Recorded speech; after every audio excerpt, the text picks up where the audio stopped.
Welcome dear students to the notebook plus. आज के इस इंपॉर्टेंट सेशन में हम उन बच्चों को एड्रेस करने वाले हैं जो बिगिनर्स हैं, जेके एसएसबी एग्जाम्स की तैयारी करने बैठे हैं या तैयारी करने वाले हैं। आपको किन चीज़ों का ध्यान रखना है, किन स्टेप्स का ध्यान रखना है वाइल स्टार्टिंग योर प्रिपरेशन और ड्यूरिंग योर प्रिपरेशन, उन चीज़ों को हम डिस्कस करने वाले हैं। आज के इस इंपॉर्टेंट सेशन में आपको अपनी प्रिपरेशन आपने किस तरह से स्ट्रक्चर करनी है, कौन से सोर्सेस आपने कंसल्ट करने हैं, किस क्या सोच के क्या कुछ कौन सी वो चीज़ें इंपॉर्टेंट चीज़ें जो आपने ध्यान में रखनी है वाइल सेलेक्टिंग योर सोर्स, और कौन सी चीज़ें आपने फॉलो करनी है थ्रू दिस जर्नी, उन चीज़ों पे हम बात करने वाले हैं। आइए आज के इस सेशन में, जिसका थंबनेल आपने देखा होगा, हाउ टू प्रिपेयर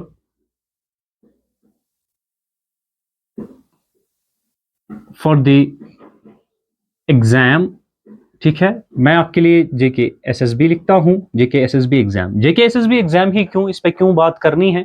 क्योंकि हम यूजुअली क्या करते हैं दोस्तों कि कोई भी हमने एग्जाम के लिए तैयारी अगर करनी हो, फॉर्म भर लिया, अप्लाई कर लिया, उसके बाद हम बुक उठा के कोई भी मार्केट में जो बुक मिल जाती है, या हम यूट्यूब वीडियोस पर रिलाई करते हैं कंप्लीटली, जो गलत है, या कोई भी बुक उठा ली वो उसको हम पढ़ लेते हैं। और किस तरीके से पढ़ते हैं वो भी एक प्रॉपर तरीका नहीं होता है। एग्जाम देने जाते हैं और हम एग्जाम में अच्छी परफॉर्मेंस नहीं दिखा पाते हैं। रीजन ये एंड रिजल्ट हमारे पास होता है कि हम लिस्ट में हमारा नाम नहीं होता है, हम सेलेक्ट नहीं हो जाते हैं। तो करना क्या है, किन चीजों का ध्यान रखना है हमें, खासकर इस एग्जाम के लिए जो जेके एसएसबी का एग्जाम है, इसके लिए किन चीजों का ध्यान रखना है, आज हम उन चीजों पे बात करेंगे। आइए मैं आपको बता दूं, सबसे पहला स्टेप एक बच्चे का, एक एस्पिरेंट का क्या रहना चाहिए अगर वो इस एग्जाम के लिए, इसमें से किसी भी एग्जाम के लिए तैयारी करने जा रहा हो, जो जेके एसएसबी का एग्जाम हो। जेके एसएसबी का एग्जाम मतलब जो एग्जाम ऑब्जेक्टिव टाइप एग्जाम हो, ऑब्जेक्टिव टाइप अगर एग्जाम है,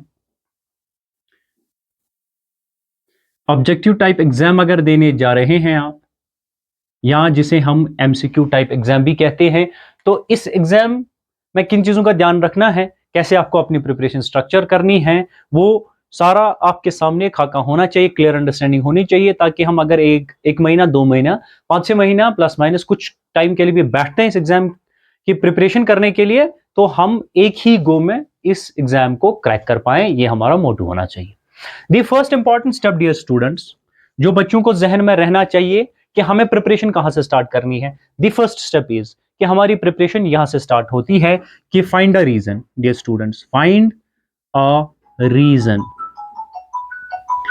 एक वजह डियर स्टूडेंट्स आपने ढूंढनी है कि आपने इस एग्जाम के लिए अप्लाई क्यों किया है, आप इस एग्जाम के लिए क्यों पढ़ रहे हैं, और आप अपने 4-5 महीने क्यों इन्वेस्ट करेंगे इस एग्जाम को पढ़ने के लिए, अपना टाइम क्यों इन्वेस्ट करेंगे, अपना जो आपका मनी है, पैसा है, एफर्ट्स है, लगाएंगे यहाँ पे 1 महीना, 2 महीना, 5-6 महीना, 1 साल, वो आप क्यों लगाने वाले हैं, कौन सी ऐसी वजह है जिसके लिए आप ये सारा इन्वेस्टमेंट करने जा रहे हैं। ठीक है, पूरा सारा आप ये समय अपना जोकने वाले हो इस समय इस एग्जाम के लिए, तो कोई वजह होनी चाहिए। ठीक है, ये वजह जाननी क्यों जरूरी है, आपकी प्रिपरेशन यहां से स्टार्ट क्यों होती है, मैं आपको बता देता हूं, उसके रीजंस मैं आपके साथ डिस्कस करूंगा। But the first important step जहां पे आपकी प्रिपरेशन स्टार्ट होती है फॉर एनी पर्टिकुलर एग्जाम, और यहां मैं कंसिडरेशन में उन बच्चों को एड्रेस कर रहा हूं जो बच्चे इस एग्जाम के लिए पढ़ रहे हैं, जो बिगिनर्स हैं, जिनको कोई आइडिया नहीं है कि हमें किस तरह से अपनी प्रिपरेशन स्टार्ट करनी है।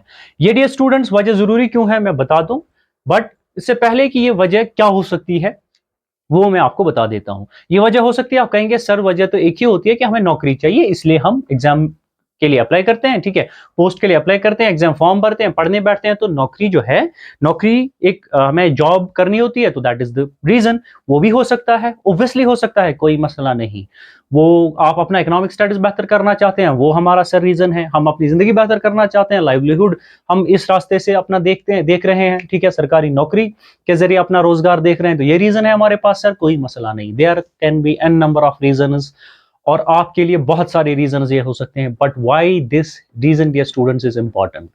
ये रीजन इंपॉर्टेंट इतना इसलिए है कि आपको 5-6 महीने बैठ के पढ़ना है, अपना time, effort, energy, money, each and everything you are going to invest in this particular exam, ठीक है। और अगर ये सारा इन्वेस्ट करने के बाद रिजल्ट नहीं आया तो ये सारी चीजें जाया हो जाती है। तो कौन सी ऐसी चीज है जो थ्रू आउट दिस जर्नी हमें फ्यूल करती है, मोटिवेट करती है, डिसिप्लिन हम रहें, अपना टाइम टेबल, अपना स्केड्यूल हम फॉलो करें और थ्रू आउट दिस जर्नी हम मेहनत करते रहें? कौन सी ऐसी चीज है दोस्तों? वो चीज, वो एक पर्टिकुलर जिस चीज की हम बात कर रहे हैं वो है रीजन। ये रीजन ही है जो आपको 4 बजे उठने पे मजबूर कर देगा कि आप पढ़ाई करें, जो आपको मजबूर कर देगा कि 5-6 घंटे आप बैठ के इस एग्जाम के लिए पढ़ें, जो आपको मजबूर कर देगा कि जितनी भी डिविएशन या डिस्ट्रैक्शन है उनसे दूर रहें।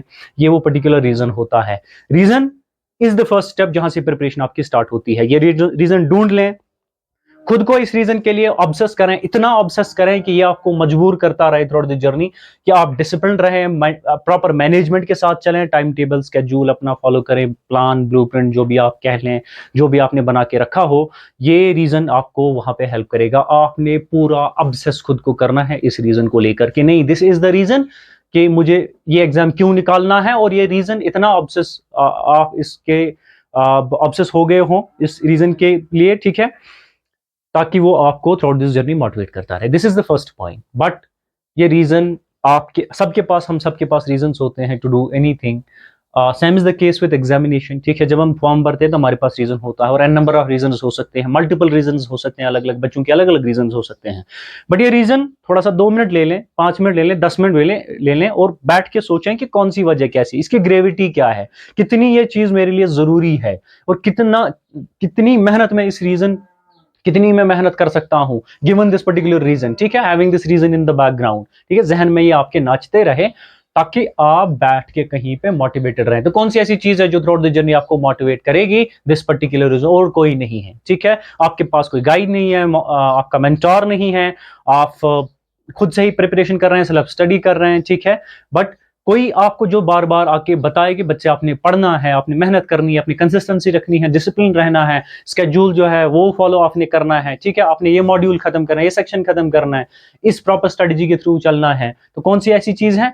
हर जगह आपका सर आपको वीडियो बना के नहीं दे देगा, आपके सामने तो नहीं आ जाएगा बच्चा, ठीक है।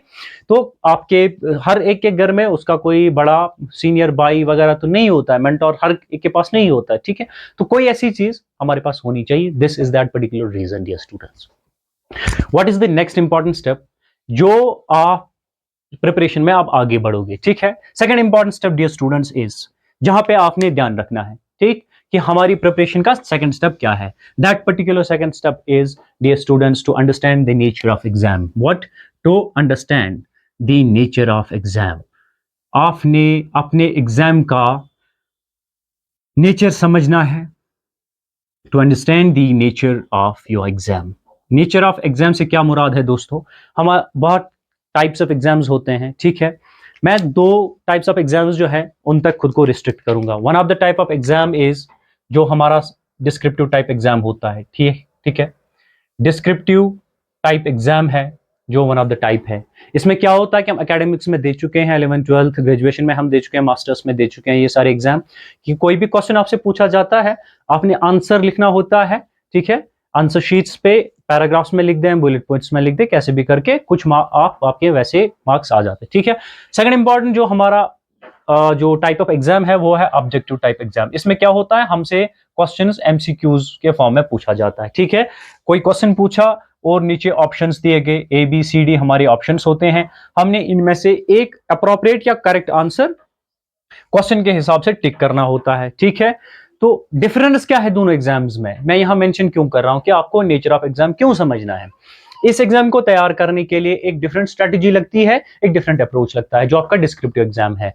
और जो आपका ऑब्जेक्टिव टाइप एग्जाम होता है या एमसीक्यू टाइप एग्जाम होता है, इसको प्रिपेयर करने के लिए स्लाइटली डिफरेंट अप्रोच या स्ट्रेटजी लगती है, ठीक है। और आपका जो ये एसएसबी एग्जाम कराता है, ये यही ऑब्जेक्टिव टाइप या एमसीक्यू टाइप एग्जाम कराता है। What is that particular difference? अगर आप सब डिस्क्रिप्टिव टाइप एग्जाम देने जा रहे हैं या देने जाते हैं, देने गए भी होंगे, कोई भी क्वेश्चन अगर आपसे पूछेगा वहां या पूछा गया होगा, तो अगर उस पर्टिकुलर टॉपिक या क्वेश्चन के हमारे पास शैलो अंडरस्टैंडिंग भी है, थोड़ा बहुत भी आइडिया है, और अगर हम कुछ रेलिवेंट लिख पाए डियर स्टूडेंट्स, ठीक है, थोड़ा बहुत भी कुछ भी रेलिवेंट लिख पाए, तो कुछ मार्क्स हम फेच कर आते हैं, ठीक है। Out of for example 6 marks उस क्वेश्चन के हमें थोड़ा बहुत पता था, उसका थोड़ा बहुत रेलिवेंट लिख दिया to the question, answer relevant to the question लिख दिया थोड़ा बहुत, आउट ऑफ 6 2 मार्क्स 3 मार्क्स तो हम फेच करके आएंगे। But dear students, that is not case with the MCQ type exam. इसमें हमें हर एक पर्टिकुलर टॉपिक की इन डेप्थ अंडरस्टैंडिंग होनी चाहिए, सब टॉपिक की इन डेप्थ अंडरस्टैंडिंग होनी चाहिए, हर एक इंफॉर्मेशन हमारे पास, हर फैक्ट हमारे पास होना चाहिए, कंसेप्चुअल क्लैरिटी होनी चाहिए और फैक्ट्स होने चाहिए और प्रॉपर रिविजन्स होने चाहिए, ठीक है। और प्रॉपर हमने मॉक सेक्शनल किए हों, फुल लेंथ मॉक्स किए हों, प्रॉपर स्ट्रेटजी, हमें ईच एंड एवरीथिंग पता हो, हर एक फैक्ट पता हो उस टॉपिक या सब टॉपिक, उस सेक्शन के बारे में, उस टॉपिक या सब टॉपिक के बारे में जो हमारे सिलेबस में गिवन है। This is where is the difference between the two, ठीक है, जहां हम डिफरेंशिएट दो को करते हैं। यहां पे आप थोड़ा बहुत पढ़ भी गए, कुछ मार्क्स हम फैच करके आते हैं, लेकिन यहां इन डेप्थ अंडरस्टैंडिंग लगती है। तो किस तरह से हम यहां इस एग्जाम के हर एक टॉपिक में इन डेप्थ अंडरस्टैंडिंग ला सकते हैं, उन चीजों पे भी हम बात करेंगे। बट द सेकंड इंपॉर्टेंट कि आप अब ये सुन के तो आपको समझ में आ गया कि nature of your exam is ये ऑब्जेक्टिव टाइप है और इसे इस हिसाब से पढ़ना है कि हर एक particular topic, sub topic, section की हमें इन डेप्थ अंडरस्टैंडिंग होनी चाहिए। कैसे होगी वो इन डेप्थ अंडरस्टैंडिंग, वो हम आपके साथ शेयर करेंगे। बट दी सेकंड इंपॉर्टेंट जो स्टेप है आपकी प्रिपरेशन का वो ये है। अब आपने रीजन भी समझ लिया, ऑब्सेस हो गए, ठीक है, आपने अब जहन नशी कर लिया कि what is that particular reason जिसके लिए आप बैठे हैं, बैठने वाले हैं 5-6 महीना इस एग्जाम के लिए, सब कुछ अपना इन्वेस्ट करने वाले हैं, इस एग्जाम के लिए पढ़ाई करेंगे। That is the first. What is the second important dear students के नेचर ऑफ एग्जाम आपने समझ लिया कि आपके एग्जाम का नेचर क्या है, ठीक। अब ये भी आपको समझ में आ गया। अब जब आपको नेचर समझ में आ गया तो आगे अपनी प्रिपरेशन जो है उसे आप अब अच्छे से स्ट्रक्चर कर पाएंगे, ठीक है, डिजाइन कर पाएंगे कि किस तरह से आपने पढ़ना है, कहां से और कैसे पढ़ना है, क्योंकि नेचर ऑफ एग्जाम तो। So the number third step dear students जिस पे आप अब जाने वाले हैं वो है कि अब एक्चुअली आपको कोई डॉक्यूमेंट उठा के पढ़ना है। अभी तक प्रिपरेशन तो आपकी फर्स्ट स्टेप से स्टार्ट हुई है, लेकिन कोई डॉक्यूमेंट जो अब आपने पढ़ना है, द फर्स्ट इंपॉर्टेंट डॉक्यूमेंट जो आपको उठा के पढ़ना है, that is dear students your syllabus. Syllabus को हम उतना सीरियसली नहीं लेते हैं, लेकिन हमने समझना पड़ेगा कि जिस भी पोस्ट के लिए हम अप्लाई करते हैं या जो भी एग्जाम हम देने जाते हैं या देना होता है, उस एग्जाम, उस बॉडी ने, पर्टिकुलर बॉडी ने एक ही कोई डॉक्यूमेंट हमारे पास रखा होता है। That particular document is syllabus, जो हमारे लिए चिराग राह का काम करता है कि सिलेबस में गिवन है कि हमने क्या पढ़ना है, ठीक है, और कितना पढ़ना है इस एग्जाम को क्वालिफाई करने के लिए, ठीक। कैसे पढ़ना है आगे उस पर बात करेंगे। एमसीक्यू टाइप एग्जाम्स की हम बात कर रहे हैं, ऑब्जेक्टिव टाइप एग्जाम्स की बात कर रहे हैं। एसएसबी के बच्चे जो है, बिगिनर है, वो इस पे ध्यान रखेंगे। जो आज तक कोई प्रॉपर स्ट्रेटजी जो है, प्रॉपर स्ट्रक्चर फॉलो नहीं करते हैं, वो भी ध्यान रख लें ताकि हम स्टेप वाइज फॉलो करें। सिलेबस को पढ़ना है, ठीक है। द फर्स्ट इंपॉर्टेंट डॉक्यूमेंट, अभी किताब पे आप गए नहीं, कोई बुक, कोई यूट्यूब वीडियो आपने देखा नहीं, सिलेबस आपने देख लेना है। और सिलेबस को देखना या पढ़ने का क्या तरीका है, यहाँ यूजुअली हम क्या करते हैं, सिलेबस हम प्रिंट करके लाते हैं या फोन में रख लें या कहीं भी हमने रखा, ठीक है, एक बारी देख लिया और उठा के किताब पढ़ ली।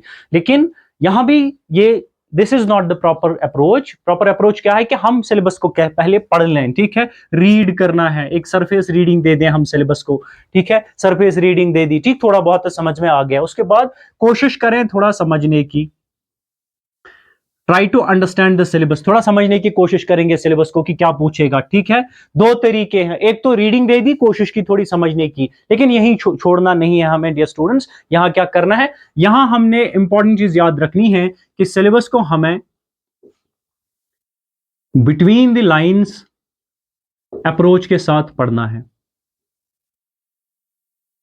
ये बिटवीन द लाइंस अप्रोच क्या है dear students, between the lines approach है कि अगर for instance general knowledge with special reference to J and K है, उसमें से फर्स्ट सब टॉपिक है political and physical divisions of India and world. ये आपका सब टॉपिक है उस पर्टिकुलर सेक्शन से। मैं जेके एसएसबी की सिलेबस की बात कर रहा हूं, जो यूजुअली जनरल नॉलेज का पहली सब टॉपिक या दूसरी सब हेडिंग, तीसरी सब हेडिंग होती है, ठीक।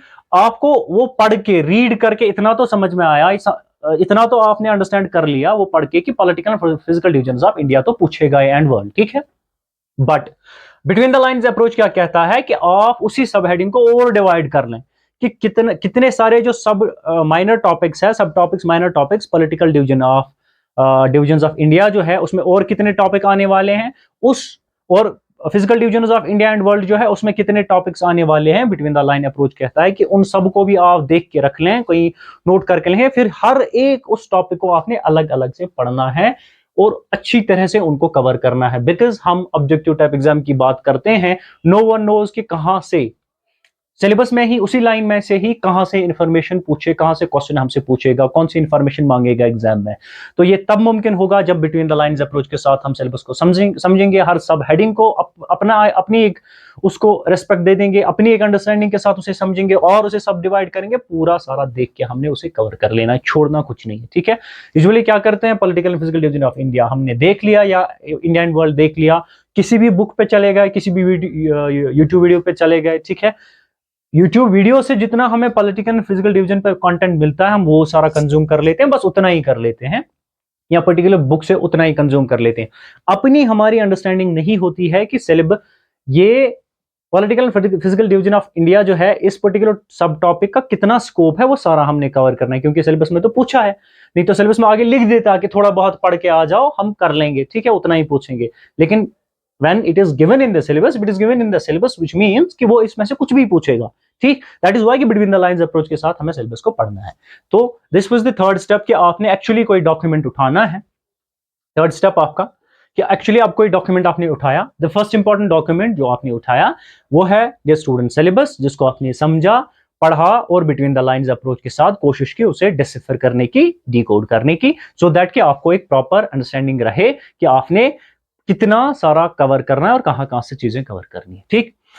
Another important document dear students जो आप अब इसके बाद सिलेबस के बाद पढ़ेंगे वो आपके होते हैं previous year papers. Dear students, previous year papers जो है ये this is the important document जो आपको पढ़ना चाहिए after the syllabus. Why it is important? It is important कि आपको आइडिया देता है कि ट्रेंड क्या होगा एग्जाम में, ठीक है, किस तरह के क्वेश्चन पूछे जाते हैं, किस किस एरिया से क्वेश्चन पूछे जाते हैं, एक पर्टिकुलर टॉपिक पे कितने डिफरेंट एस्पेक्ट्स पे उस पर्टिकुलर टॉपिक पे क्वेश्चन पूछा जा सकता है।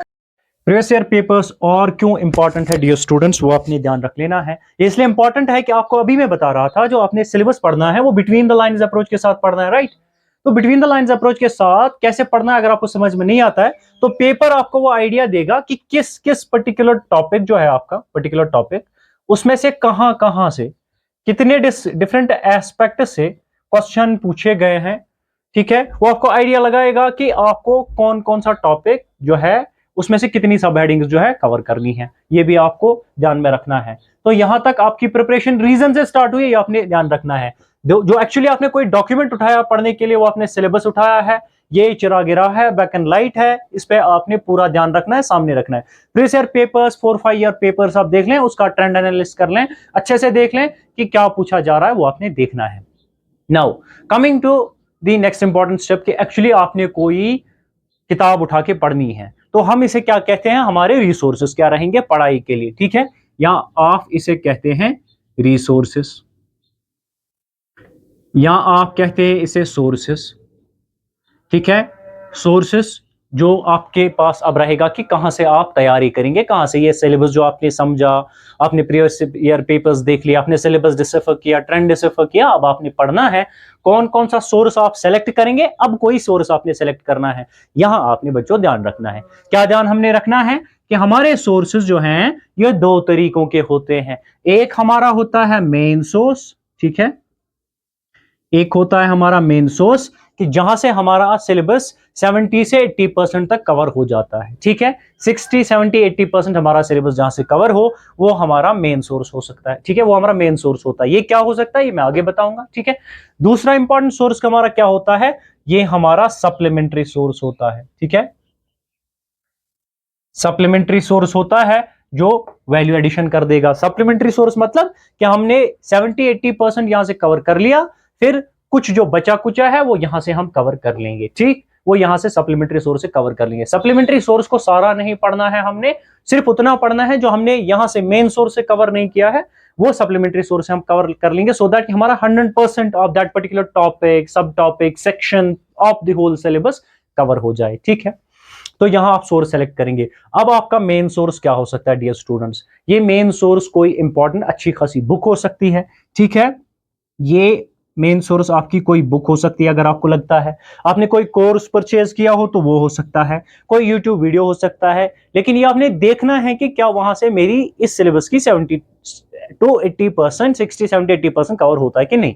ठीक है, मेन सोर्स की भी वही बात है, कोई आपकी इंपॉर्टेंट कोई बुक हो सकती है, ठीक है, कोई यूट्यूब वीडियो हो सकता है, ठीक है, कहीं से अच्छा पढ़ा रहे हैं तो वो हो सकता है, कोई कोर्स आपने परचेज किया, कुछ नोट्स हो सकते हैं, मॉड्यूल्स हो सकते हैं, ये आप खुद डिसाइड करेंगे। हम अगले सेशन में अगला जो आपके पास वीडियो एक सेशन आ जाएगा उसमें स्टूडेंट्स हम आपसे बात करेंगे कि what are the important books और the sources for different sections of the JKSSB के जो भी है, general study, general English, GK with special reference to UT computer, your reasoning, ठीक है, कॉन्ट, एनालॉजिकल, लॉजिकल रीजनिंग, ठीक है, ये सारे साइंस पोर्शन, ये सारे कहां कहां से आप कवर कर सकते हैं, क्या इंपॉर्टेंट सोर्सेस रहते हैं आपके ऑनलाइन सोर्सेस, क्या कौन सी बुक्स इंपॉर्टेंट होती हैं, ये सारा आपके साथ अलग से डिस्कस हम करेंगे। बट हियर इंपॉर्टेंट इज आपने अपने लिए सोर्सेस पहले सेलेक्ट कर लें कि मैं इस सेक्शन के लिए यहां से ये मेरा मेन सोर्स रहेगा, यहां से कवर करने वाला हूं या वाली हूं, ठीक, ये सप्लीमेंट्री सोर्स होगा, तो इसी पे फिर स्टिक करना है, इन्हीं को टाइम एंड अगेन रिवाइज करते रहना है। ठीक है डियर स्टूडेंट्स, अब हमारे पास सोर्स भी आ गया है। अब नेक्स्ट स्टेप क्या है डियर स्टूडेंट्स? नेक्स्ट स्टेप ये है कि हमें पढ़ना है।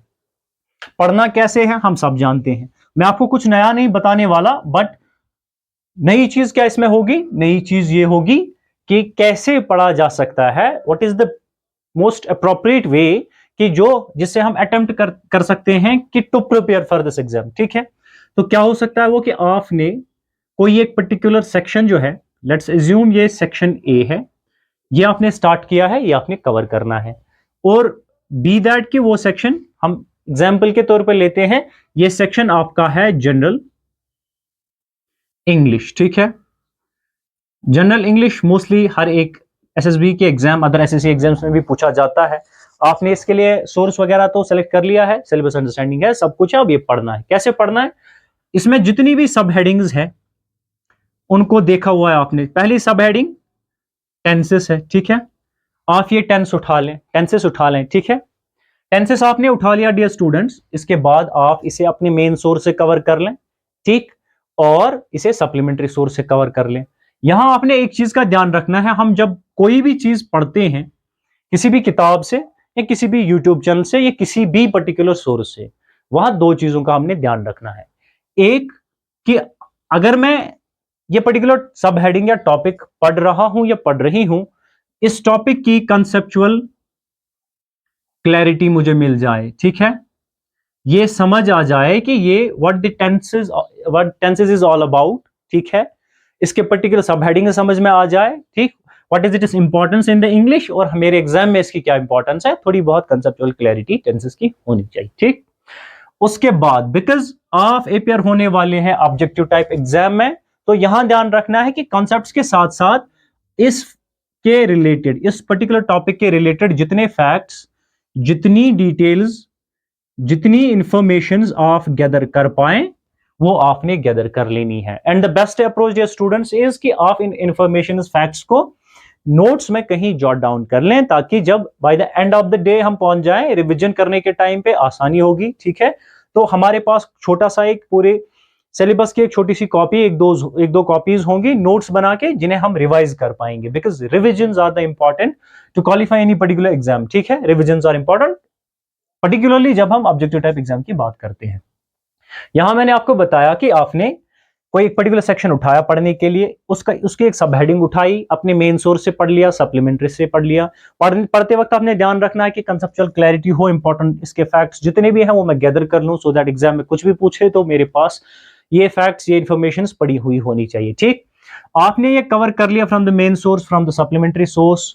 उसके बाद ये स्टूडेंट्स आपने वहीं चेक करनी है अपनी प्रिपरेशन की, क्या आपकी प्रिपरेशन सही जा रही है। सोर्सेज से पढ़ने के बाद वहीं एक छोटा सा आपने मॉक कर लेना है, ठीक है। ऑनलाइन जाए, गूगल पे जाए, एमसीक्यूज ऑन टेंसेस, ठीक है, और मॉक ऑन टेंसेस आपको मिल जाएगा। छोटा सा आप 30 एमसीक्यूज का प्लस माइनस कुछ भी हो सकता है, ये अपने हिसाब से आप देख लें, लेकिन कम भी इतना ना हो कि आपकी प्रिपरेशन चेक ना हो, ज्यादा भी ना हो कि आप इसी के साथ आपका टाइम कंज्यूम हो जाए। छोटा सा आप मॉक कर लें, ठीक। अब आपकी प्रिपरेशन टेंस की या इस सब हेडिंग की टेंसेस की कंप्लीट हो गई है। ठीक है, कैसे हो गई? आपने ये मेन सोर्स सप्लीमेंट्री सोर्स से पढ़ा, कंप्लीट 100% प्रिपरेशन, ये चीजें ध्यान में रखते हुए कंसेप्चुअल क्लैरिटी, फैक्ट्स, नोट्स आपने जॉट डाउन कर लिए, कुछ इंपॉर्टेंट रूल्स एक्सरसाइज वगैरह आपने कर लिए। देन आप वहीं पे अभी नेक्स्ट इंपॉर्टेंट सब हेडिंग पे आप चले नहीं गए हैं, आपने छोटा सा एक मॉक वहीं ले लिया कि मैं अपनी प्रिपरेशन देखूं कि कैसे हो रही है, क्या हो रही है। ठीक, अब आप आएंगे नेक्स्ट सब हेडिंग पे, मैं मान के चलता हूं क्लॉजेस हैं, आर्टिकल्स हैं, मॉडल्स हैं, कुछ भी है। ठीक है, इस नेक्स्ट सब हेडिंग को भी इसी अप्रोच के साथ मेन सोर्स सप्लीमेंट्री सोर्स से पढ़ लेना है, ये चीजें ध्यान में रखते हुए उसके बाद छोटा सा एक मॉक ले लेना है। ठीक है, और अपनी प्रिपरेशन को चेक या जज करते हुए जाना है। ठीक है, इसी अप्रोच के साथ आपने एक सेक्शन कंप्लीट करना है, तो आपका एक सेक्शन कंप्लीट हो जाएगा। और डियर स्टूडेंट्स, आप क्या कर रहे होंगे इस अप्रोच के साथ पढ़ते हुए? आप टेंसेस या ये पर्टिकुलर टॉपिक आपके सिलेबस का सब हेडिंग, कोई भी ये सब हेडिंग हो किसी भी सेक्शन की, आपने मेन सोर्स से कवर कर ली, 70 to 80% आपने इसे सप्लीमेंट्री सोर्स से बाकी कंप्लीट किया, 100% आपकी प्रिपरेशन हो गई, कंसेप्चुअल क्लैरिटी होगी, फैक्ट्स हो गए, आपने छोटा सा मॉक कर लिया। हर एक सब हेडिंग पे एक फिगर में एक रफ फिगर दे रहा हूं, 30 प्लस माइनस करके आप कुछ भी ये कर लें। ठीक, आप इस अप्रोच के साथ जेके एसएसबी का जो पेपर है यहीं से पढ़ के जाएंगे, 120 मार्क्स का पेपर आपको कुछ लगेगा ही नहीं, आपकी सक्सेस जो है वो इंश्योर इस अप्रोच के साथ हो जाती है। ठीक, अब आप नेक्स्ट सेक्शन जो है, दूसरे सेक्शन पे, सेक्शन सेकंड है, उस पे जंप करेंगे। ऑब्वियसली अब आपने दूसरा सेक्शन जो है वो पढ़ने बैठेंगे, बी दैट कि वो दूसरा सेक्शन है कंप्यूटर एप्लीकेशन। ठीक, कंप्यूटर एप्लीकेशन भी most of the SSB exams में पूछा जाता है। कंप्यूटर एप्लीकेशंस आप ये पढ़ना स्टार्ट कर रहे हो, इसको भी एग्जैक्टली से अप्रोच के साथ पढ़ना है। अगर इंट्रोडक्शन टू कंप्यूटर है, इंट्रोडक्शन टू कंप्यूटर है, ठीक है, एमएस वर्ड है आपका, इसमें से कोई भी इंट्रोडक्शन टू कंप्यूटर आपने पढ़ लिया, मेन सोर्स सप्लीमेंट्री सोर्स आपने सेलेक्ट किया है, वहां से कवर करना है। ठीक, उसके बाद छोटा सा मॉक, इसके बाद नेक्स्ट सब हेडिंग कंप्यूटर की आप चले गए, उसके बाद एमएस वर्ड खत्म कर लिया। अप्रोच यही रहेगा जो अभी तक मैं आपको बता रहा था पहले सेक्शन के लिए, वही यहां भी रहेगा। ठीक, तो आपने दूसरा सेक्शन भी कवर कर लिया, आप कर रहे हैं, बहुत सारा टाइम चला गया, अब आपने दूसरा सेक्शन भी कंप्लीट कर लिया। नॉर्मली हम तीसरे सेक्शन पे जाएंगे। ठीक, लेकिन तीसरे सेक्शन पे जाने से पहले हमें पहले सेक्शन पे वापस आ जाना है। पहले सेक्शन के अब हमारे पास छोटे छोटे बने हुए नोट्स हैं, अब हमें यूट्यूब वीडियो पे नहीं जाना है, मेन सोर्स पे नहीं जाना है, सप्लीमेंट्री सोर्स पे नहीं जाना है, हमें उन्हीं नोट्स पे आ जाना है और इसी पर्टिकुलर फर्स्ट सेक्शन को रिवाइज करना है। ठीक है, और उसके बाद हम तीसरे सेक्शन पे जाएंगे। ठीक है, तीसरे सेक्शन पे जाएंगे, सेक्शन थर्ड पे जाएंगे। अब सेक्शन थर्ड को पढ़ेंगे इसी अप्रोच के साथ, हर सब हेडिंग पढ़ेंगे, मेन सोर्स सप्लीमेंट्री सोर्स से, छोटा सा मॉक ले लेंगे, पूरा सेक्शन कवर उसी अप्रोच के साथ करेंगे। उसके बाद हम फोर्थ सेक्शन पे नहीं जाएंगे, सेकंड सेक्शन पे फिर आएंगे और इसे रिवाइज करेंगे। अब बहुत सारा टाइम मिल जाएगा इसमें क्योंकि हमारे पास छोटे छोटे बने हुए नोट्स हैं। सो हम हर सेक्शन पढ़ने के बाद पिछला सेक्शन रिवाइज भी कर रहे हैं और प्रॉपर एक स्ट्रक्चर और अप्रोच के साथ ये सब कुछ कवर कर रहे हैं dear students. Long story short, तो begin your preparation you should have a concrete reason जो आपको थ्रू द जर्नी मोटिवेट रखे। ठीक, the first important thing. Then आपने सिलेबस को समझना है जो चरागे राह का काम करती है, उसे बिटवीन द लाइंस अप्रोच के साथ डिकोड करना है।